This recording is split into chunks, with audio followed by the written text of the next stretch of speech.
Hey guys, today we're going to do another little talk about things you need when learning how to build old hot rods, or if you're getting into hot rods, or even if you've been into it a while. There are some resources that I think are very helpful.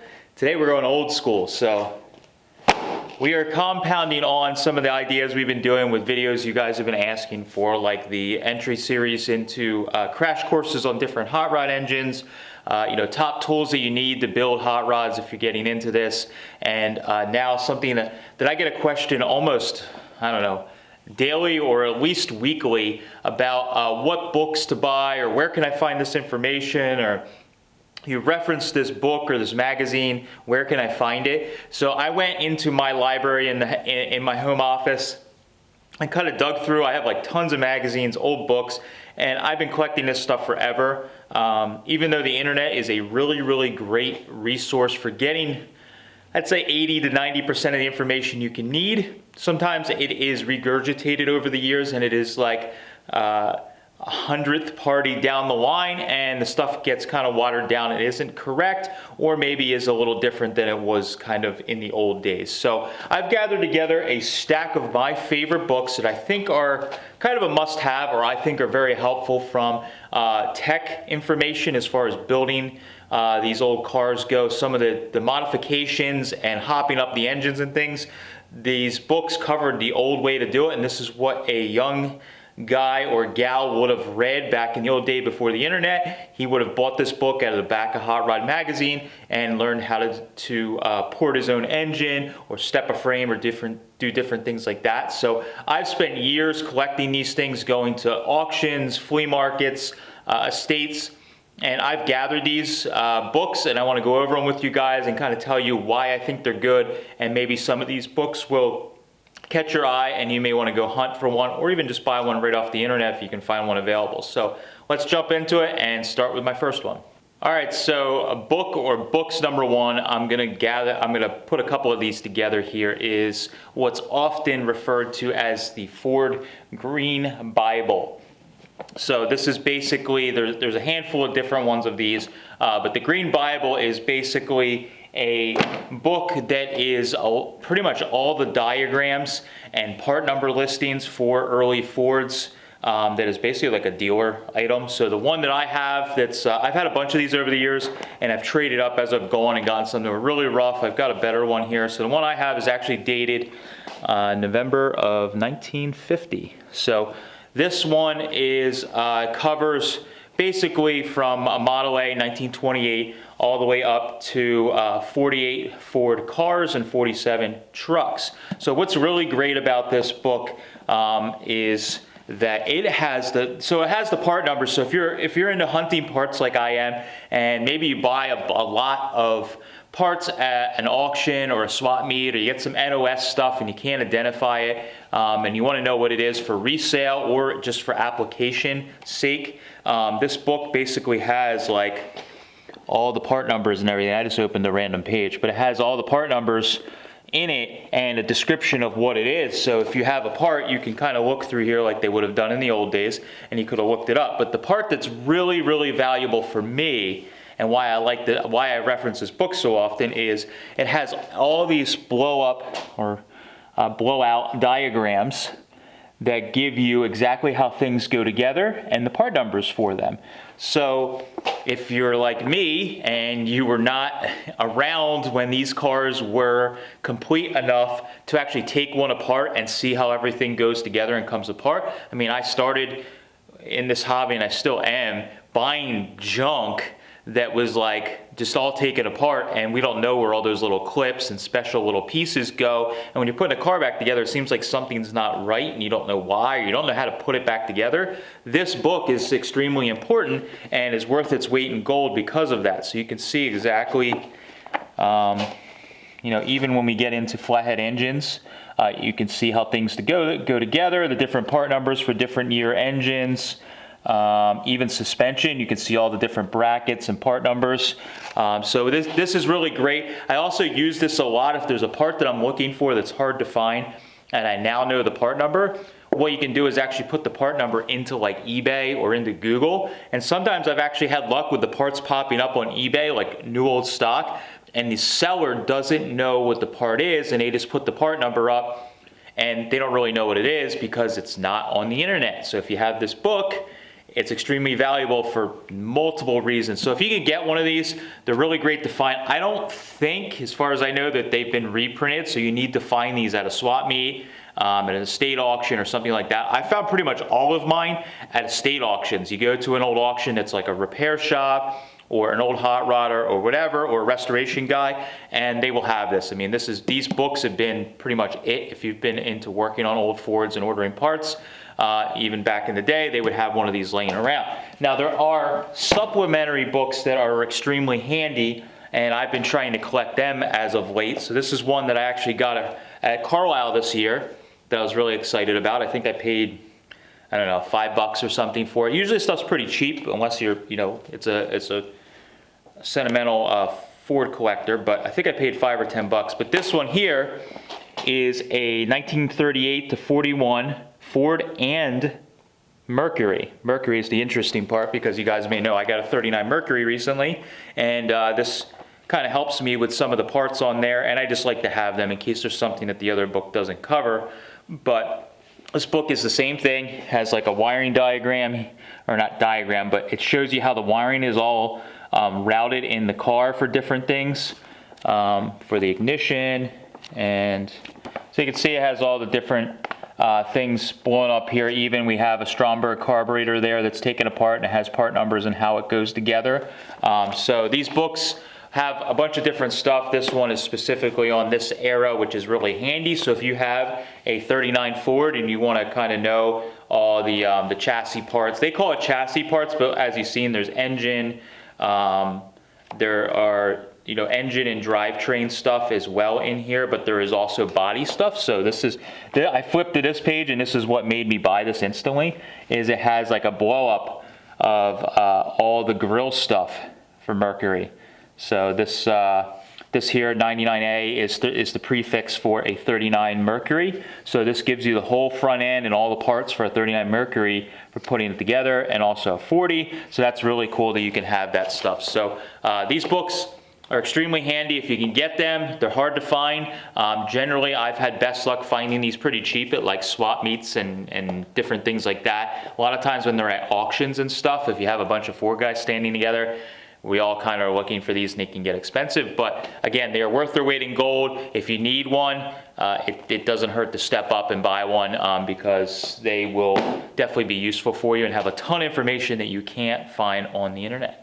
All right, so the next handful that we're going to get into are actually little book books. So there's little books, as they're nicknamed, the small magazines that you see like Rod and Custom and Hop Up and those. These are actually books that were made, and if you read some of the old magazines in the back few pages where the advertisements were, you will see that there was ads for these books that you could buy them. So this is a really popular one. They're pretty collectible. I think you can actually buy reproductions of these on eBay or Amazon or things like that, and you can definitely get one of these right away if you look for it. But this one is the Climber Souping the Stock Engine. That has a really kick-ass hopped up flathead on there on the front.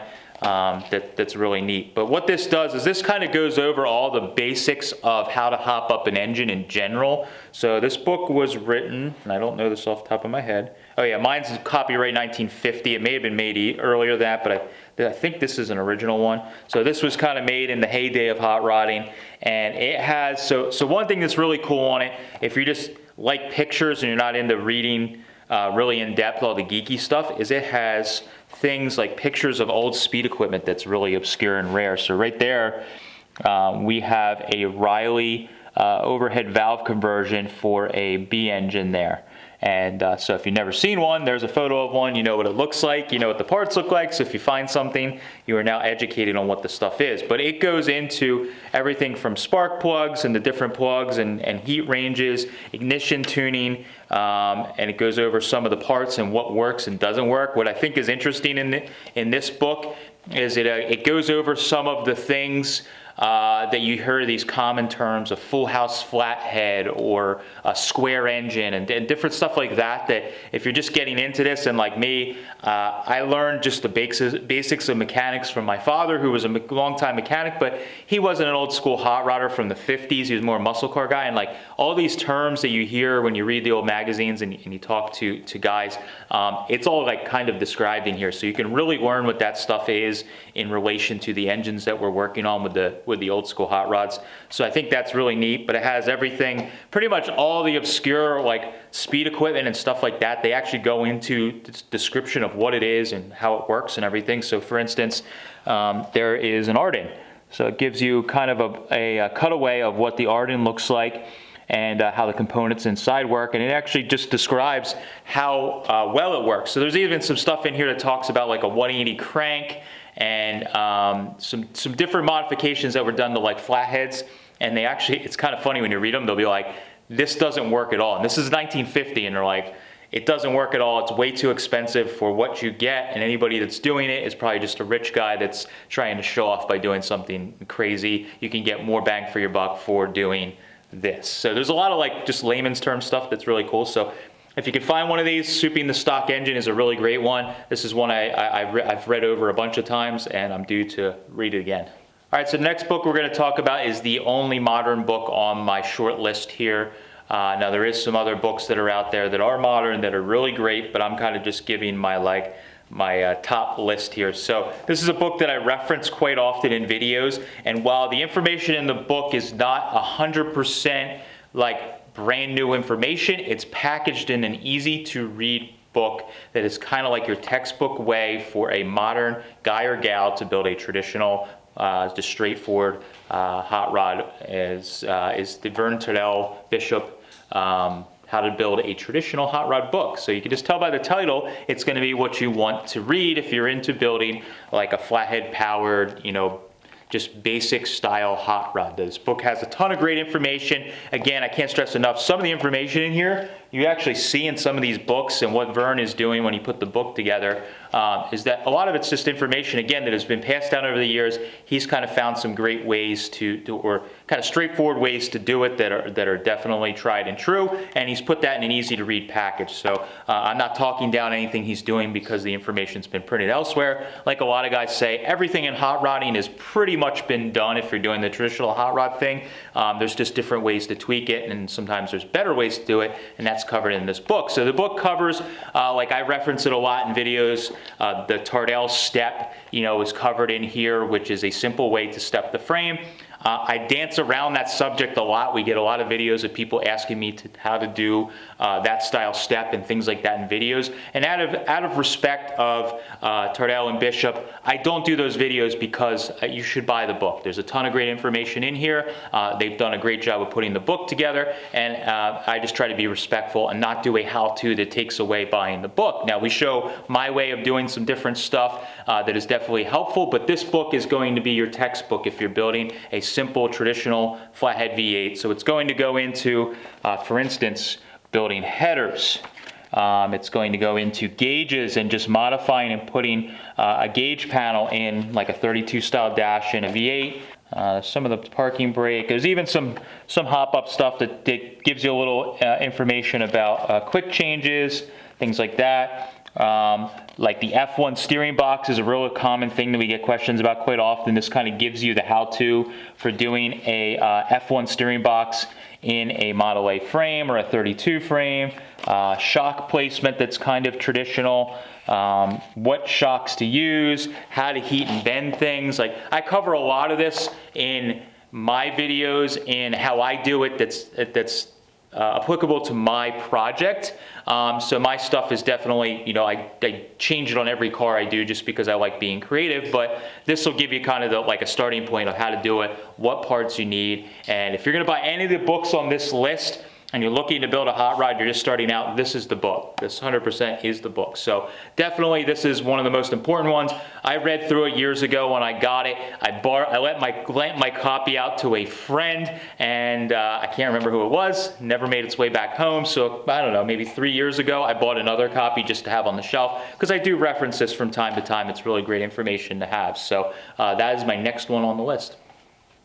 All right, so the next book that I have here is we're going to go back just a little bit earlier than a lot of the cars or the style of cars that I tend to build or am interested in, and I still think it's a really fascinating book, is the Fast Ford Handbook. So this is a Model T speed book that is basically about hopping up a Model T. The term hot rod didn't even really exist at this point, and this book was my version is written in the 60s, I think. But yeah, mine's copyrighted in 1968. But this book is basically, my version at least, is a compilation of like hop-up articles and columns that were written in a Ford owner's monthly newsletter that basically went out to dealers and owners, and it talked about, some of these little sections talked about how you could make your Model T faster, or you could hop it up for competition. And different things like that. So it's really interesting because it has like the old-timey articles as printed, and it's kind of really fun to read through those. So it's really good. It's a little bit longer of a book. It's close to 200 pages, it's really great information. But it is a little bit harder to follow because it's like individual articles at a time. So over the years, I've preferred to read this, in little batches versus a book where you may read a full chapter. But a couple things that's really interesting in it. So it does have some stuff even from the teens for hot rodding or hopping up. And like I made some little earmarks in here, bookmarks in here for myself. That's really cool. So here's a good example: how to lighten your Ford connecting rod. And it shows you what size holes and where to drill holes, and it goes from 5/16 up to 1/2-inch holes to lighten your connecting rods to make your engine to lower the reciprocating weight of your Ford connecting rods. So super basic speed little tips in here. It goes into some of the early Model T era racing heads, overhead valve conversions from the teens and early 20s. And again, this is all pretty much Model T era stuff. But what's really kind of cool, again, for going back to like we were talking about the Tardell book, is there's some stuff in here that is like the original article on how to step a frame or something like that. So here's a good example of a way that was done in the Model T days. This was actually a part that you could buy back in the day. I've seen them, but I've never owned one. But there was like a part that you could buy that I think was like a cast iron or something step that held the spring in. So it shows how to make that, where to drill the holes, how big it is, and kind of explains how that went into play. Another neat thing is it shows all the different speedsters from back in the day.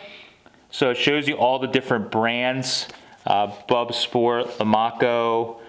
This was a Raceway body, which is one that I think is pretty neat. So a lot of this stuff is things that you'll never see anymore. I mean, you're not going to see some of these early speedster bodies. You're not going to see them out in the wild, but you may see them in a museum. But it's interesting to read about them and learn about what the idea was. Some of these racing heads and things like that are really interesting. I need to look it up, but I don't think this one may be reprinted. I just haven't looked for it, to be honest. I stumbled across this book in an estate where I was buying some stuff, and they had it just kind of sitting on the shelf, and I paged it. I'm like, wow, this is really cool. So again, even though I'm not into hopping up Model Ts, there's a lot of really great information in here, and if you're kind of like a history nerd like myself, it's really interesting to read about some of these early speed part companies and early ways that guys were hopping these things up in the teens and the 20s. All right, our next one is actually from Hot Rod Magazine. I was lucky enough to find the hardbound version of this. So basically, Hot Rod in, I think the 60s it was, they started making these little books, or these little individual magazines that were kind of like tech series magazines. So they had all different ones, from upholstery, I think, to carburation, to chassis building, and everything in between. I was lucky enough that Hot Rod, I didn't know I again found this when I was picking somewhere, but that Hot Rod put it together in a hardbound book that is all of them compiled together, but you can get them individually at swap meets and things quite easily. So they have, for instance, this high performance carburation, and it goes into carburetor tuning and the different types of carburetors and how they work, and just the basic principles on carburation in general. And then it goes into some of the aftermarket like manifolds and stuff like that. So it actually shows you some of the manifolds and how they worked, and you know what was better between the different ones. Like for instance, you'll see here even some Webers on for a Shelby Cobra engine. So you can see that this was a little bit later. So it's going to get into some stuff that's beyond the 50s and early 60s hot rodding that I like, but the information's all the same. So that's one in there. There's a basic ignitions that will go into all the different exotic ignitions, magnetos and dual points. There's a dual coil. So there's a bunch of those in here. There's a rotophase. Those are really cool. And then there's wiring, so it goes into wiring. So all these little books are really good, and I'll try and find some more covers here. Yeah, there's a cover. So like I said, mine's just compiled in a hardbound book, but you can get all these separately. And there's all these different ones, and these are really great. They're kind of like very reader friendly. So if you could find those little ones, they're really cool. The hardbound version I didn't know exist. I have it. I never looked to see how hard they are to find, but I'm sure they're out there. eBay and Amazon obviously are a good way to look for this stuff. But these little ones are really cool. Like there's another one, clutch and transmission. So any of these little tech books that came out, like the Hot Rod Magazine Technical Library, they called this. So if you could find any of those, they're really good. Again, they give you a condensed version, kind of if you have a short attention span, these are the good ones, because they kind of just get down and tell you really the meat and potatoes of what you need to know about each of those topics. And it's kind of fun to chase those little magazines. I have a bunch put away that I was collecting until I got this book, but it was a little easier to show you guys on camera, this one. So yeah, the Hot Rod Technical magazines are definitely good to learn about all the different aspects. I have hot rodding and something about some of the speed equipment and some of the ideas behind why they made the different speed equipment. All right, so the next one is the Ford Speed Manual. Sounds cool already, doesn't it? And you look at the cover, this is an original one here, written by Bill Fisher, or California Bill.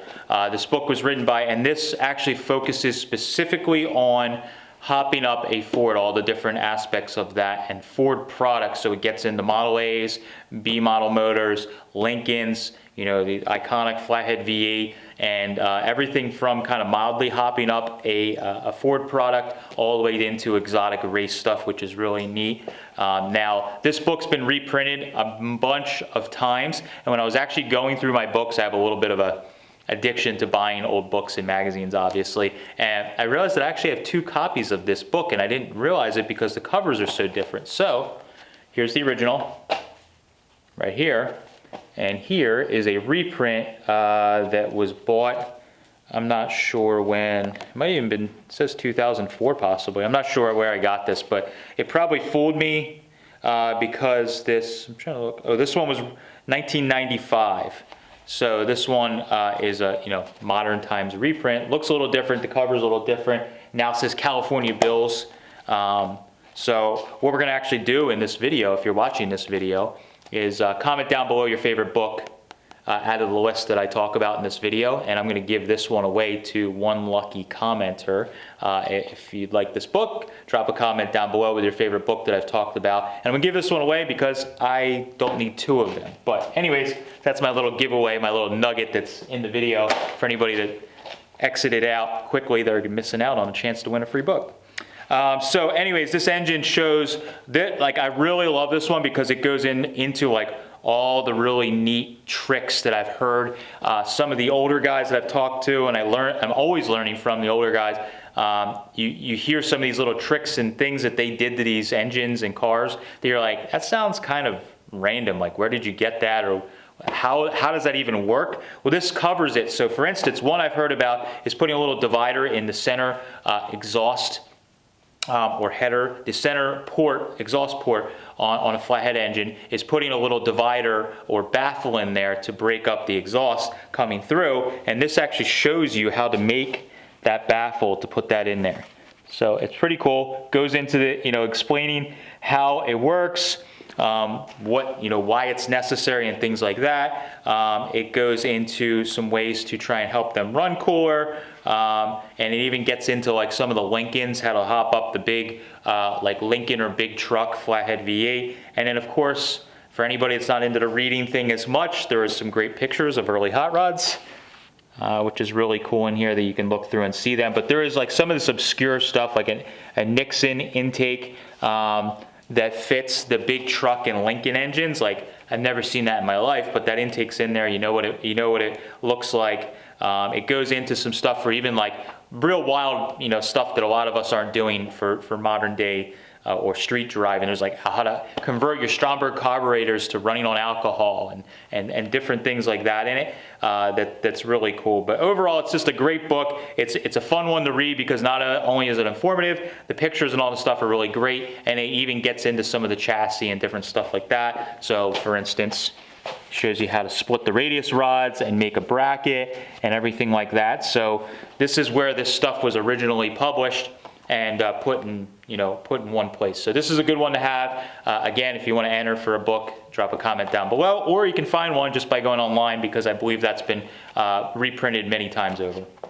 All right, so the last book on my list, I can't confess to actually finding this one myself. We recently had a viewer email us, and a lot of you guys send us emails, and I love talking back and forth, giving me some information, because grand scheme of things, I'm a beginner myself, and you guys give me information or articles to read or different places to go for resources. And a viewer recently sent me a scan of an article in a larger book that was basically like the 62 or 65 differences between a 33 and a 34 Ford and how to identify them. And he sent that because he saw my videos early on when I got the 33 3-window that we were I thought early on was a real early 34. Turns out everything on it, including the frame, is a 33. And I learned that through talking to some different people that are experts in 33 34s. But if I would have had this book, it would have been quite easy to kind of reference it. So this book, I believe, was written in the 70s. I'm a nerd, so I went out and found the hardbound copy of this, like one of the original, one of the early ones. I don't know if this is the original, but it's one of the hardbound ones just because I like doing that. I paid a couple extra more bucks. You could get a soft copy for much cheaper, but this is the V8 album that the early V8 Club of America put out. So this is the hardbound version is really nice, actually, but pretty long book. This one is 350 pages, and it basically covers from 32 Ford all the way up to I think this might be 53 or 52 Ford. So yeah, 53. So it covers the whole range of flathead V8 era early Fords. What's really cool about this book, and I'm only like a few chapters into it. I think I'm into like 35, 36 or 37, 39.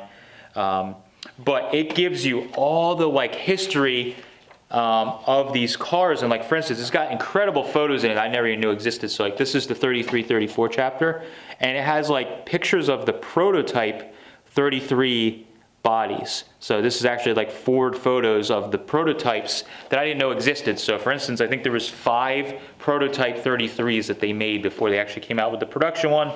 There's another page, maybe there's more of them. But it gives you all those photos. It also has the dealer bulletins in here and a timeline. So for the 32 Ford, it has all the little timelines of the tech bulletins of changing little things like the dipstick. They changed the oil fill, the add oil line or the low line. They raised the oil line because they were consuming a lot of oil and people were running the engines out of oil. So they raised the line on the dipstick so people would essentially overfill the engine to combat the excessive amount of oil consumption or loss. They were doing things like that. So I'm really geeky about that stuff. I think it's really neat to learn about that stuff. But also what you can take away from this book is identifying parts, identifying the different model years. That's something that we get emails about all the time, and I have to reference stuff a lot myself when I get out of my comfort zone of hey, I just found this part or this body, or here's this car sitting in this barn. What year is it? And people don't know. If you get this book and you're into getting into early Fords and the early hot rod thing, this book already to me is worth its weight in gold because it gives you photos and descriptions, and you can learn about the differences between an early and late model year of your type. It gives you how many were produced. So like for 32 Fords and 33 34s, it tells you how many were produced of like a 3-window deluxe and a three-window standard, different things like that. And I think it's really interesting because sometimes you may have a car that you didn't realize was that like rare, and you have one of them. Like so for instance, I found something that was kind of neat. I have that 34 Tudor now, and they were actually like, they made a ton of those 34 Tudors compared to some of the other cars, and I'm like, well, that makes sense. You see like so many 33 34 two-door sedans out there for sale in the world nowadays, and you don't see nearly as many cabriolets, roadsters, 3-window coupes. Well, when you look at the numbers in here, it totally makes sense because it's many more were made. So this book is really good. The one I have, I think, was written in the 70s. This might be a second edition I have because it references some things that were added to it. In this one, there is some modern copies of this that you can get on eBay and even Amazon that are soft covers. But this is one that I definitely suggest getting just to have all these reference photos and the original Ford like dealer photos. Here's a 35 display engine. The 32 section is super interesting in there to me. Like it shows like the first flathead V8s. So if you want to see like the prototype V8s, it's got all these pictures of them like originally making the flathead V8 and the history behind how the flathead became available, how it was a total failure, how the 32 Ford was a total failure. Kind of neat because we obsess over these cars, and back in the day they were actually like losing money on them, and now we're hunting them and paying more money than we probably should for them. So that is my last book on the list. I thought this was a good one to go over with you guys and help supplement everyone that's watching the channel, and whether you are old, young, new, or into this forever and you know everything, there might be one of these books that you didn't know about that might be interesting to read just as a casual read. But these are the ones that I added here that I think, as far as somebody like myself that's in the grand scheme of things, again, a beginner just getting into it, you can learn a lot from this stuff and really educate yourself. And this is the stuff that isn't found on the internet. I love the internet. We're on YouTube. Internet's great for some things, but there is some stuff with these antique cars that you can't find on the internet. It's getting lost because the older guys are dying off that knew this stuff off the top of their head. And luckily, there was some books that were written, and some of these archives and different things were put in print, and you can still find them. So definitely look out for these books. If you can find them, purchase them, get them, read up, get educated, and you can just learn a lot, and it's going to really help you with this hobby. So thank you guys for watching. If you guys found this informative, definitely let us know. Drop us a comment down below. Like I said, we've been doing these different videos that are direct feedback from you guys that are commenting with things you would like us to do videos on, and this is one that I thought was kind of a fun one to do. So thank you guys for watching. Appreciate it. Catch you later.